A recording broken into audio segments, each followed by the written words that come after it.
Hello everyone, welcome to learn with Shefali. I hope आप सभी बहुत अच्छे होंगे और बहुत अच्छे से पढ़ाई भी कर रहे होंगे। तो आज हम करेंगे क्लास 9 साइंस का चैप्टर नंबर 10 ग्रेविटेशन। ग्रेविटेशन क्या होता है, ग्रेविटेशन फोर्स क्या होता है, सबसे पहले हम यही चीज़ जानेंगे। ठीक है, तो मैं यहाँ पे ना ग्रेविटेशन की डेफिनेशन लिख देती हूँ। अगर 1 मार्क्स में आती है तो आपको वो डेफिनेशन पता होनी चाहिए। The force of attraction between two objects, दो ऑब्जेक्ट्स के बीच में जो फोर्स ऑफ अट्रैक्शन होता है इन द यूनिवर्स, उसको हम क्या कहते हैं, ग्रेविटेशन, या फिर आप बोल सकते हो ग्रेविटेशनल फोर्स। ठीक है, ये आपको डेफिनेशन याद कर लेनी है। आई होप आपको याद हो गई होगी, समझ आ गई होगी। दो ऑब्जेक्ट जो एक दूसरे को अट्रैक्ट करते हैं इन द यूनिवर्स, यूनिवर्स में आपको पता होगा कि क्या क्या चीज़ें आती है यूनिवर्स में, आपको ये चीज़ पता होनी चाहिए। यूनिवर्स में सन होते हैं, प्लैनेट्स होते हैं, स्टार्स होते हैं, एक प्लैनेट्स हमारा अर्थ भी है। तो आपको पता है कि ये है सन। ठीक है, जिसके ऑर्बिट में, जिसके अराउंड ऑर्बिट में सारे ही प्लैनेट्स घूमते हैं। ठीक है, तो सन क्या है, वो सारे प्लैनेट्स को क्या कर रहा है, अट्रैक्ट करता है। ठीक है, यही डेफिनेशन में लिखा है इन द यूनिवर्स। ठीक है, सारी ही प्लैनेट्स को क्या कर रहा है, अट्रैक्ट कर रहा है, जिसमें से एक क्या है, जिसमें से एक हमारा अर्थ भी है। ठीक है, जिसमें से क्या है, एक हमारा अर्थ भी है। और अर्थ के जो राउंड है वो क्या रिवॉल्व करता है, उसके अराउंड क्या चीज़ घूमती है, दैट इज मून। मून जो है वो अर्थ के राउंड लगाता है। ठीक है, इतना क्लियर है। तो ये क्या हो रहा है, अर्थ जो है वो मून को अट्रैक्ट कर रहा है, हम और प्लैनेट्स जो है वो सन को अट्रैक्ट कर रहे हैं। सन जो है वो और चीज़ों को, और सारे प्लैनेट्स को अट्रैक्ट कर रहा है। ठीक है, इतना क्लियर है। चलिए, अब आप अब हम ना खाली अर्थ की बात कर लेते हैं। ठीक है, ये हमारी अर्थ है। ठीक है, ये हमारी अर्थ है, इसके राउंड राउंड क्या घूम रहा है, मून घूम रहा है। ठीक है, इसके राउंड क्या लगा रहा है, मून लगा रहा है। ठीक है, तो अब ये दोनों चीज़ क्या कर रही है, एक दूसरे को अट्रैक्ट कर रही है। अब ये जो ग्रेविटेशन का जो कंसेप्ट है, ये आखिर आया कहाँ से है, न्यूटन से। अब अर्थ पे क्या है, अर्थ पर ना न्यूटन जो है बैठे हुए थे। न्यूटन जो है वो बैठे हुए थे। ठीक है, कहाँ पे बैठे थे, एक ट्री के नीचे बैठे हुए थे। अब उनके ऊपर ना एक एप्पल गिर जाता है। उनके ऊपर क्या गिर जाता है, एप्पल गिर जाता है। तो उनके माइंड में ये चीज़ आती है कि ये एप्पल आखिर अर्थ पे गिरा क्यों है। ठीक है, तो पहला क्वेश्चन क्या आ जाता है उनके माइंड में, मैं यहाँ पे क्वेश्चन लिख देती हूँ पहला, कि why does Apple fall on the earth from the tree. आखिर एप्पल क्यों गिरा है अर्थ पर। ठीक है, क्यों गिरा है आखिर, क्योंकि अर्थ जो है वो एप्पल को कर रही है, अट्रैक्ट कर रही है एक फोर्स के साथ, जिस फोर्स को हम कहते हैं ग्रेविटेशन फोर्स। अगर एग्जाम में आपसे पूछा जाए, मैं यहाँ पे लिख देती हूँ question, why does Apple fall on earth from a tree. Tree पे से आखिर एप्पल क्यों गिरा। सेकेंड क्वेश्चन आ जाता है आपका, सेकेंड क्वेश्चन आपके माइंड में ये आना चाहिए कि एप्पल भी क्या अट्रैक्ट कर रहा है अर्थ को। ठीक है, तो इसका आंसर भी आपको बताना होगा। सेकेंड क्वेश्चन में लिख देती हूं, क्या है, can Apple also attract the earth. क्या एप्पल भी अर्थ को क्या करता है, अट्रैक्ट करता है। तो मैं यहाँ पे दोनों के आंसर्स लिख देती हूँ। पहला का मैंने आपको बताया है क्या, कि अर्थ जो है वो क्या कर रहा है, एप्पल को क्या कर रहा है, अट्रैक्ट कर रहा है एक फोर्स के साथ, जिसको हम कहते हैं ग्रेविटेशन फोर्स। ठीक है, एक एप्पल जो है वो अर्थ को अट्रैक्ट कर रहा है, लेकिन जो अर्थ का जो मास है वो बहुत ही ज़्यादा क्या है, लार्ज है, जिसकी वजह से अर्थ जो है वो एप्पल की तरफ क्या है, मूव नहीं कर रहा है। तो यही आपको इसमें आंसर में लिखना होगा। तो ये दोनों क्वेश्चन के आंसर आपको पता होने चाहिए। ये जो है दोनों क्वेश्चन आ जाते हैं न्यूटन की जो है ऑब्जर्वेशन थी, न्यूटन ऑब्जर्वेशन में से आप बोल सकते हो कि ये वाले दोनों क्वेश्चन आपके माइंड में आ जाते हैं। ठीक है, जैसे न्यूटन के माइंड में आए ये वाले दोनों, तो इसके आंसर मैं यहाँ पे लिख देती हूँ। तो मैं यहाँ पे दोनों के आंसर्स लिख चुकी हूँ, आप देख सकते हो। The Apple fall down from a tree, Apple जो है वो ट्री से क्यों गिर जाता है, क्योंकि अर्थ जो है वो एप्पल को अट्रैक्ट कर रही है विद द फोर्स के साथ। इसके आगे आप एक चीज़ और लिख सकते हो कि इज नोन एज ग्रेविटेशन, या आप लिख सकते हो कि ग्रेविटेशनल फोर्स। ठीक है, सेकेंड क्वेश्चन ये था कि can Apple also attract the earth. Yes, Apple attract the earth with the same force के साथ क्या करता है, अट्रैक्ट करता है। But earth does not move towards the Apple, Apple की तरफ मूव नहीं करता है, क्योंकि मास जो होता है वो बहुत ज़्यादा लार्ज होता है। ठीक है, ये दोनों न्यूटन्स की ऑब्जर्वेशन से दोनों क्वेश्चन थे, ये आप दोनों क्वेश्चंस को आपको पता होना चाहिए। ठीक है, इतना क्लियर हो गया। अब तक हमने क्या पढ़ा था कि अर्थ जो है, अगर एप्पल गिरता है या फिर दो ऑब्जेक्ट है, कोई से भी ये दो ऑब्जेक्ट है, अगर ये ऊपर से गिर रहे हैं तो अर्थ पे ये क्या करेंगे, ये फॉल कर जाएंगे, गिर जाएंगे, जैसे एप्पल फॉल कर गया। लेकिन अगर मैं बोलूं कि अर्थ जो है वो मून को अट्रैक्ट कर रहा है, लेकिन मून क्या अर्थ पे गिर रहा है? जैसे सन है, उस पर ऑल प्लैनेट जो है, सन जो है अट्रैक्ट कर रहा है, लेकिन क्या ऑल प्लैनेट्स जो है वो क्या सन पे गिर जाते हैं? नहीं गिर रहे हैं। क्यों नहीं कर रहे हैं? लेकिन हम फिर भी बोल रहे हैं कि ग्रेविटेशन फोर्स यूज हो रहा है इसके अंदर। ठीक है, तो ये गिर क्यों नहीं रहे हैं? जैसे एप्पल गिरा वैसे क्यों नहीं गिर रहे हैं? जैसे ये एक ऑब्जेक्ट है, ठीक है, मैं बोलती हूँ कि ये दो ऑब्जेक्ट्स हैं, ठीक है, अगर मैं इसको ऐसे गिरती हूँ तो ये क्या हो रहा है? फॉल डाउन हो रहे हैं, गिर रहे हैं नीचे, तो ग्रेविटेशनल फोर्स यूज हो रहा है इसके अंदर। लेकिन और प्लैनेट जो है वो सन पे क्यों नहीं गिर रहे हैं, और मून जो है वो अर्थ पे क्यों नहीं गिर रहा है? ग्रेविटेशन फोर्स तो है। तो इसका आंसर ये है कि एक नया फोर्स आ जाता है, दैट इज सेंट्रीपिटल फोर्स। क्या है? Centripetal force. इसमें क्या यूज हो रहा है? सेंट्रीपिटल फोर्स यूज हो रहा है कि मून, अर्थ जो है वो मून को अट्रैक्ट कर रही है, लेकिन वो गिरेगी नहीं, क्योंकि सेंट्रीपिटल फोर्स इसमें यूज हो रहा है। सेंट्रीपिटल फोर्स की डेफिनेशन क्या होती है वो मैं यहाँ पे लिख देती हूँ। मैं यहाँ लिख चुकी हूँ, a centripetal force is a net force that act on an object. किसी ऑब्जेक्ट पे लगता है to keep it moving along in a circular path. वो किसी ऑब्जेक्ट पे लग रहा है, जैसे मून जो है वो सर्कुलर पाथ राउंड राउंड जो है वो अर्थ के घूम रहा है। ठीक है, तो इससे रिलेटेड जो है एक आपको एक्टिविटी बुक में गिवन है।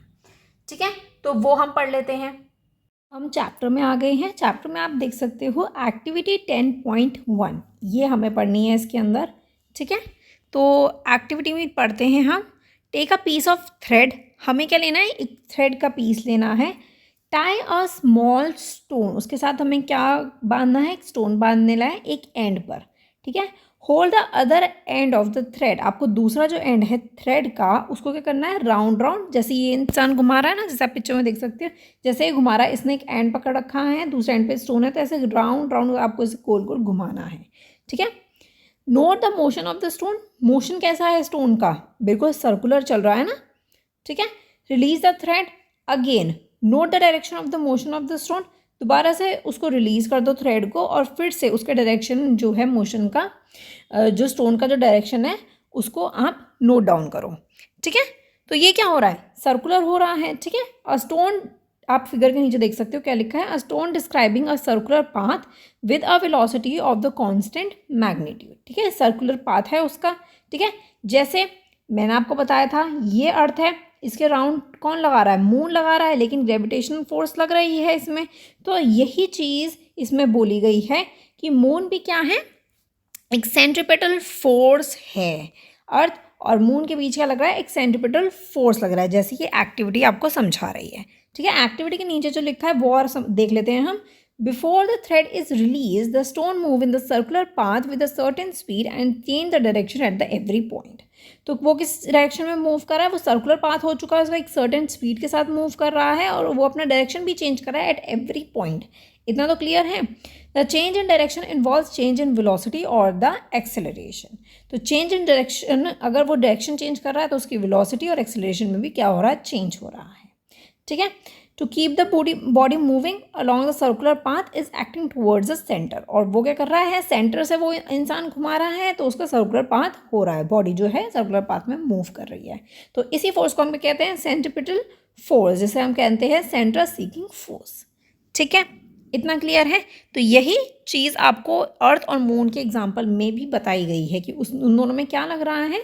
सेंट्रीपिटल फोर्स लग रहा है। जैसे सन है, ये सन है, उसके आसपास क्या घूम रहे हैं? प्लैनेट्स हैं, ग्रेविटेशनल फोर्स लग रही है। ठीक है, लेकिन इसके अंदर कौन सी फोर्स लग रही है? सेंट्रीपिटल फोर्स इसके अंदर यूज हो रही है। आई होप आपको ये एक्टिविटी बहुत अच्छे से क्लियर हो गई होगी। चलिए वापस से हम चलते हैं। तो आपको पता होना चाहिए सेंटर पेटल का मतलब होता है सीकिंग, सेंटर सीकिंग फोर्स। ठीक है, इतना क्लियर है। हमने एक्टिविटी पढ़ी है। एक्टिविटी में क्या था कि थ्रेड ऐसे क्या घूम रहा है? राउंड राउंड घूम रहा है। ठीक है, जैसे अर्थ के जो राउंड क्या लगा रहा है? मून लगा रहा है, वैसे ही क्या है? एक थ्रेड जो है से राउंड राउंड घूम रहा है, जैसे चाबी होती है, आप फिंगर में ऐसे ऐसे उसे घुमाते हो, उसे घुमाते रहते हो, तो वो क्या हो रहा है, सर्कुलर मोशन हो रहा है, उस पर सेंट्रीपिटल फोर्स इसके अंदर यूज हो रहा है। ठीक है, इतना क्लियर हो गया, एक्टिविटी आपको बहुत अच्छे से क्लियर हो गई है। ठीक है, न्यूटन्स की ऑब्जर्वेशंस हमने पढ़ लिया, ये आपको पता होनी चाहिए बहुत अच्छे से। अब हम पढ़ने वाले हैं कि ग्रेविटेशन से ही एक निकला है, that is universal law of gravitation. वो हम पढ़ेंगे इस वीडियो में कि यूनिवर्सल लॉ ऑफ ग्रेविटेशन क्या होता है। Universal law of gravitation, every object in the universe attracts every other object. ठीक है, यहां पर अदर लिख दो कि हर एक ऑब्जेक्ट जो है यूनिवर्स में एक दूसरे को क्या करता है, अट्रैक्ट करता है। ठीक है, विद अ फोर्स, एक फोर्स के साथ। ठीक है, which is proportional to the product of their masses. वो क्या है, उसके मासेस जो है वो डायरेक्टली प्रपोर्शनल है। ठीक है, and inversely proportion to the square of the distance between them. और जो दूसरे का डिस्टेंस है, उनके बीच में जो डिस्टेंस है वो उसका स्क्वायर है, और वो भी इनवर्सली प्रपोर्शन है। अब आप बोलोगे कुछ समझ नहीं आया, कुछ भी नहीं समझ आ रहा कि आखिर क्या मतलब है which is proportion to the product of their masses and inversely proportion, कुछ समझ नहीं आया ना, राइट। आपको डायरेक्टली प्रपोर्शन का, आपको उसका सिंबल पता है ना। चलिए हम क्या करते हैं, हम ना डेरिवेशन से स्टार्ट करते हैं। डेरिवेशन से क्या होगा, आपको चीज़ क्लियर होगी कि आखिर ये कहना क्या चाह रहा है। तो हम यहाँ पे क्या करेंगे, डेरिवेशन स्टार्ट करते हैं। ठीक है, अब आपको एक चीज़ देखो, दो ऑब्जेक्ट है, मैं लेती हूँ एक ऑब्जेक्ट और ये है आपका दूसरा ऑब्जेक्ट। ठीक है, object number 1 and object number 2। ठीक है, मैं बोलती हूँ इसका मास जो है मास 1 और इसका बोलती हूँ मास 2। ठीक है, कितना भी छोटे से छोटा ऑब्जेक्ट ले लो, कितने से बड़े का बड़ा ऑब्जेक्ट ले लो, डिस्टेंस, फोर्स सब सेम होता है। ठीक है, अब मैं बोलती हूँ कि इसका जो इन दोनों के बीच का जो डिस्टेंस है, हम यहाँ पे एक चीज़ आपको याद रखनी है कि दोनों ऑब्जेक्ट का जो डिस्टेंस हमें लेना है वो उनके सेंटर से लेना होगा। ठीक है, कभी भी हम यहाँ से नहीं लेते हैं, इसके एंड से नहीं लेंगे, हम सेंटर से लेते हैं हमेशा, ये चीज़ आपको याद रखनी है। तो इसका जो डिस्टेंस होगा उसको मैं नाम ले देती हूँ टी। ठीक है, अब देखो, अब हम समझेंगे क्या लिखा है। हर एक ऑब्जेक्ट जो है यूनिवर्स में एक दूसरे को अट्रैक्ट करता है एक फोर्स के साथ। ठीक है, which is proportional to the product of their masses. Proportional है, ठीक है, प्रपोर्शनल है, तो दैट मीन्स मैं इसका नाम दे देती हूँ एफ। ठीक है, और डायरेक्टली प्रपोर्शन का मैं साइन लगा देती हूँ, और उनके मासेस जो है, उनके मासेस का प्रोडक्ट, दैट इज मास 1 और मास 2। प्रोडक्ट का मतलब होता है इनटू। ठीक है, तो दैट मीन्स m1 और m2 दोनों की वैल्यूज क्या होगी, इनटू में आई है। ठीक है, तो ये हमारी बन जाती है फर्स्ट इक्वेशन। ठीक है, अब क्या है इसमें दे रखा है, फोर्स क्या है, वो डायरेक्टली प्रपोर्शन है to the mass of object 1 and mass of the object 2। ठीक है, नेक्स्ट देखते हैं क्या लिखा है, इनवर्सली प्रपोर्शनल है to the square of the distance between them. जो दोनों के बीच में डिस्टेंस है ना, वो एक तो स्क्वायर है, ठीक है, और इनवर्सली प्रपोर्शन है, तो एफ दोनों का डायरेक्टली प्रपोर्शनल हो जाएगा। ठीक है, ये आ जाएगा आपका 1, इनवर्स हो जाएगा ना आपका, तो नीचे आ जाएगा डी का स्क्वायर। ठीक है, इतना क्लियर हो गया, तो ये आपका बन जाता है सेकेंड इक्वेशन। ठीक है, आपको क्लियर आया, क्लियरली समझ आया that product of their masses, इन दोनों का प्रोडक्ट। ठीक है, एफ फोर्स। ठीक है, और ये इनवर्सली प्रपोर्शन हो गया उनका डिस्टेंस का स्क्वायर। अब हम इन दोनों को जब कंबाइन करेंगे, तो मैं यहाँ पे इन दोनों को कंबाइन करती हूँ, कंबाइनिंग फर्स्ट एंड सेकेंड। ठीक है, मैं इन दोनों को क्या कर रही हूँ, कंबाइन करते हैं। ठीक है, अब हम कंबाइन करेंगे तो एफ और इनवर्सली प्रपोर्शन ऐसे ही रहेगा। ठीक है, m1 और m2 ऐसे ही रहेगा, अपॉन में क्या चलेगा, डिस्टेंस नीचे है तो यहाँ पे आ जाएगा डिस्टेंस का स्क्वायर। ठीक है, अब ये चीज़ मैंने कंबाइन की, ये तो ये आपका एक फॉर्मूला बन जाता है। तो डायरेक्टली प्रपोर्शन का मतलब ये होता है कि अगर मास जो है वो बढ़ेगा, ठीक है, तो फोर्स भी क्या होगी, बढ़ेगी। ठीक है, डायरेक्टली प्रपोर्शन में क्या हो रहा है, अगर मास बढ़ रहा है तो दैट मीन्स फोर्स भी बढ़ रही है। ठीक है, अगर मैं बोलती हूँ कि डिस्टेंस घट रहा है तो दैट मीन्स फोर्स भी क्या हो रही है, घटेगी। सॉरी, इनवर्स हो रहा है तो मतलब फोर्स क्या होगी, बढ़ेगी। इनवर्स होगा, उल्टा होगा, अगर डिस्टेंस घट रहा है तो इसका क्या होगा, फोर्स बढ़ेगी। अगर डिस्टेंस बढ़ रहा होगा तो फोर्स क्या होगी, घटेगी। ठीक है, इन दोनों बीच में अगर डिस्टेंस घट रहा होगा तो फोर्स बढ़ेगी, अगर बढ़ रहा होगा तो फोर्स क्या होगी, कम होगी। इनवर्सली प्रपोर्शन उल्टा होगा, ठीक है, और मास अगर बढ़ रहा है वो डायरेक्टली प्रोपोर्शन में, तो फोर्स भी क्या होगी, बढ़ेगी। ठीक है, अब आपने पढ़ा है कि अगर मुझे इस साइन को हटाना हो, इस डायरेक्टली प्रोपोर्शन के साइन को हटाना होगा, तो मुझे एक कांस्टेंट इसमें यूज करना होगा। तो वो कांस्टेंट क्या होगा, यहाँ पे लिखती हूँ मैं, कांस्टेंट होगा आपका F is equals to G, M1 M2 upon में चला जाएगा D का स्क्वायर, सेम रहेगा। सिर्फ मैंने क्या किया है, इस डायरेक्टली प्रोपोर्शन का मैंने साइन को हटाया, इसलिए मैंने एक कांस्टेंट यूज किया है। G का क्या मतलब है, G का मतलब हो जाता है आपका दैट इज यूनिवर्सल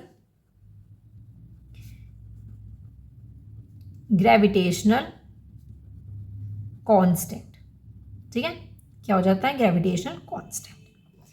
जी का ये मतलब होता है, और इसका जो वैल्यू होती है, जी की वैल्यू आपको याद रखनी है, दैट इज 6.673 इंटू 10 की पावर -11 होती है। और इसकी जो एसआई यूनिट होती है that is N newton, M का स्क्वायर kg -2 में चला जाएगा। अब आप बोलोगे इतनी बड़ी एसआई यूनिट याद करने की क्या नीड है।